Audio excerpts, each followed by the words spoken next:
inspired by Zeppel. Hi, I'm Bharat Dangar, director at the Westwood School, and I'm passionate about maps, and we have used a lot of our maps for our educational purpose. It's important why we need to study about maps and for geography and for any other purpose. Education is based on 5 senses. That's your touch, your what you hear, what you see, and what you feel about it. The 5 senses is important to education. When we talk about maps, it's all about the touch and the visual part of it.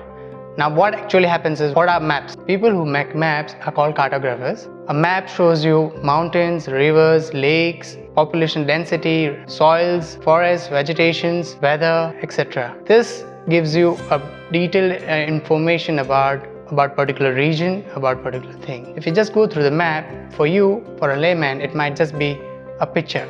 But if you analyze the entire map, you'll be able to analyze that the map shows you the entire region divided into different sectors. You could see the kacha roads, the paved roads, then you get to see the colonies, societies, the gardens, wells, where actual locations of the Mughal Empire was. So like what happens is, say for example, that particular map was made in 1857 for the British East India Company. So what happens is, when you have a map, the East India Company were more planned.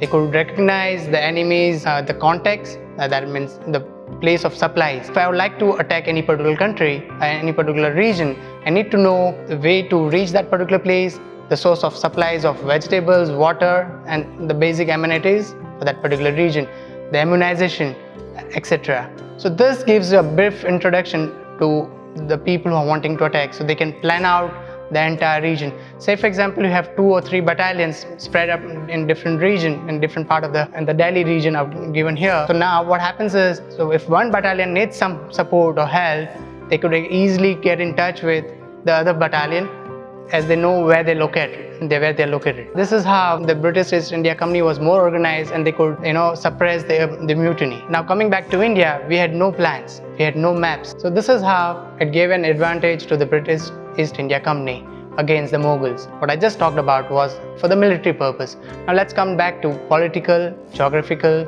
and other purpose. When I talk about geographical, I mean the landscape, the mountains, the rivers, the lakes, the vegetations that are in particular region. So now when we talk about India, at the north we have the Himalayas, so you have the mountains, followed by the plains, the Ganges, the Deccan Plateau, and then the Arabian Sea, the sea on the west and Bay of Bengal in the east, and the Indian Ocean in the south. So this is how you could divide the maps into various parts. We have almost more than 100 maps dating back to 15th century to the 19th century.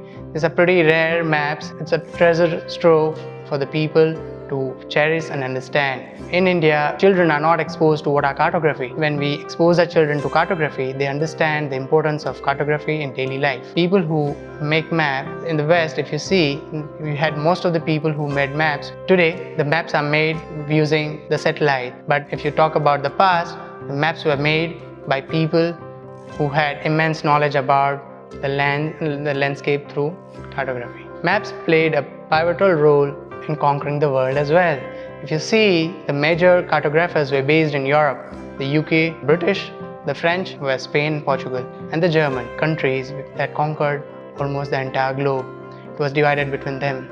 The only reason why they could conquer the world was because they were more planned with maps, advanced maps, that they could actually recognize things.